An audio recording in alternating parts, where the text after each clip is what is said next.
Welcome to the Meteor Instructional Best Practices webinar series. Meteor Education is a leading educational services partner working with education providers to help them create high-impact learning experiences.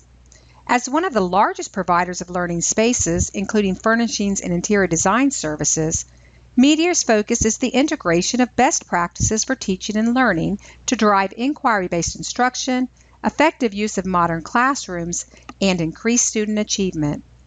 Today we are going to explore what is text. Did you know text is anything that conveys meaning?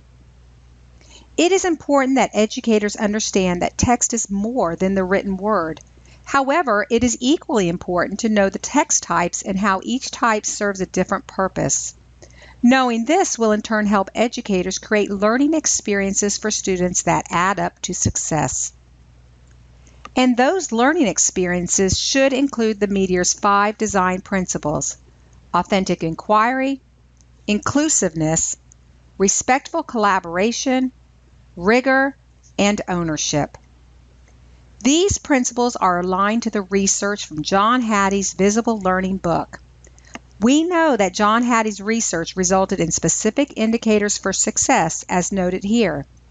If we take a look at what his work cites as having a direct impact on student achievement at a 0.4 or above, we notice the following connect to what is text: teacher expectation of students, depth of conceptual knowledge, complex task analysis, and academic discussions. So using the 5 principles for high-impact learning experiences and John Hattie's research as the connection to best practices, let's now look deeper at what is text. A writer's style is a reflection of his or her personality, unique voice, and way of approaching the audience and readers. However, every piece writers write is for a specific purpose. For example, writers may want to explain how something works or persuade people to agree with their point of view.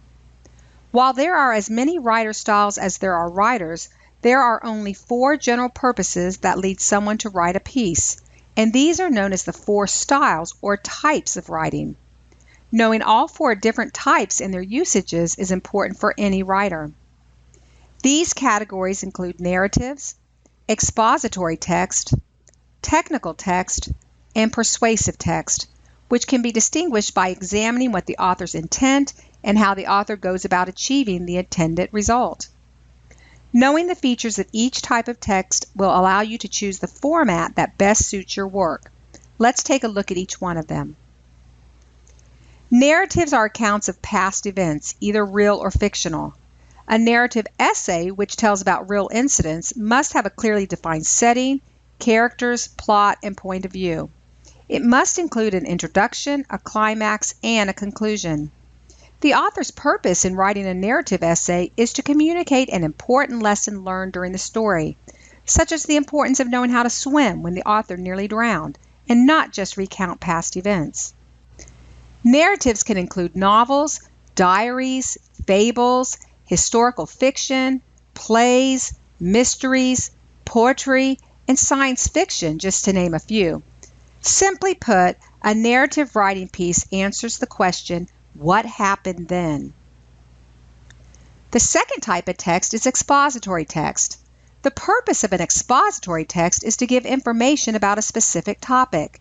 It is not storytelling, but a straightforward discussion of a topic, such as population increase in America and the reasons behind it and its effects.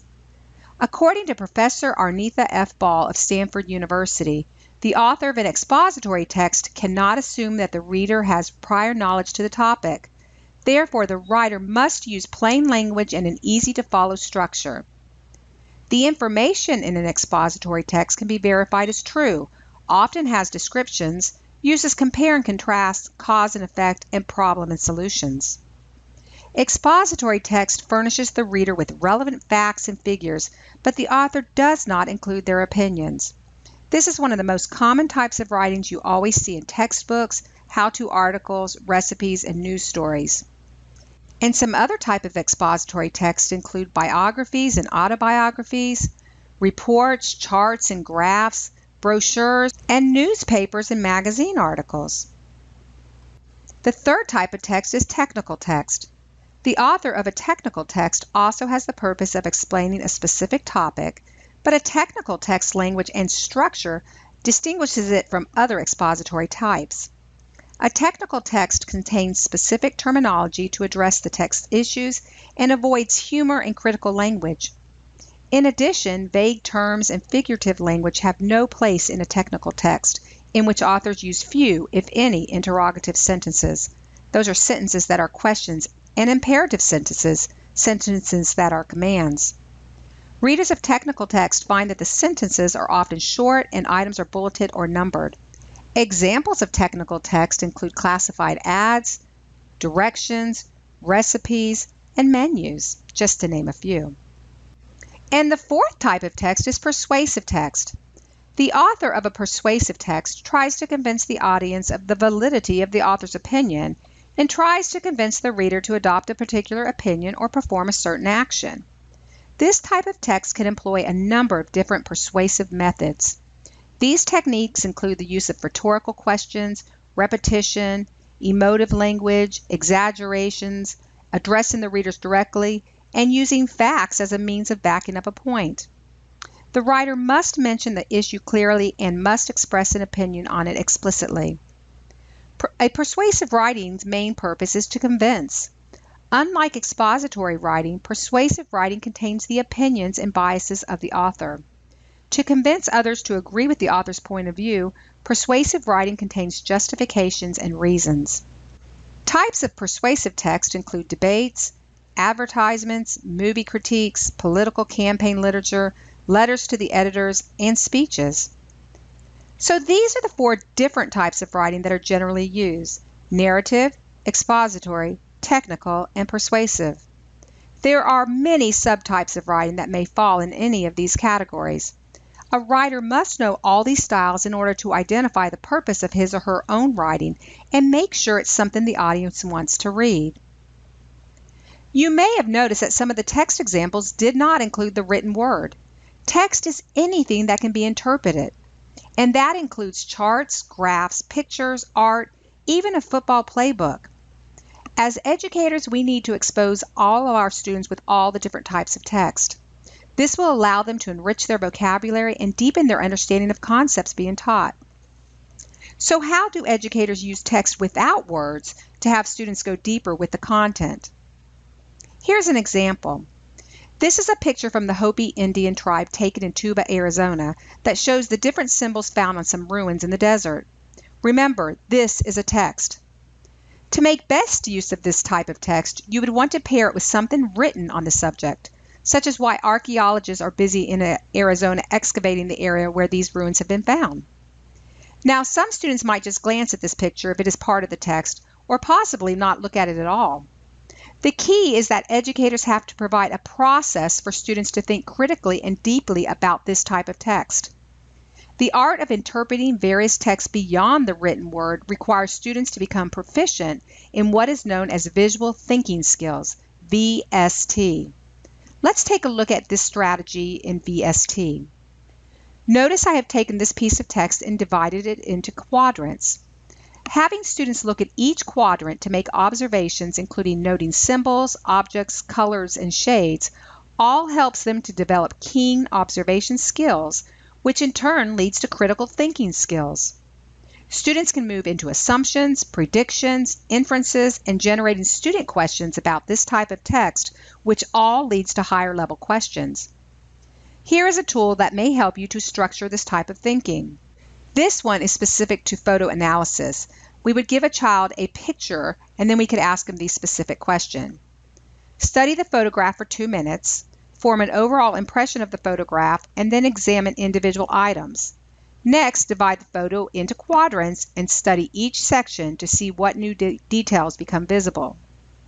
Use the chart below to list people, objects, and activities in the photograph. Based on what you have observed above, that's in step 1, list 3 things you might infer from this photograph.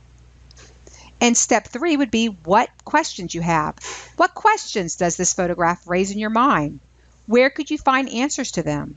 You might ask a question like, what might be some questions you would want to ask the photographer or artist? Keep in mind when pairing written text with various types of text without words, students benefit from having to close read both text and answer questions that in turn helps them to internalize the information and form a deeper understanding of the content. This resource, along with resources for text that includes motion pictures and maps, will be found in your resource section. So when choosing the text type to use in a unit of study, it's important to go beyond narratives, expository, technical, and persuasive text. You need to consider text that is not the written word, but offers just as much information to help influence the reader. Here are some questions for you and or your team to discuss based on this short webinar. How deliberate are you in exposing students to a variety of text? How do you teach students to interpret a variety of text? This webinar series is brought to you by Meteor Education and the Center for College and Career Readiness. For more information about how Meteor Education can help you develop high-impact learning experiences, go to meteoreducation.com.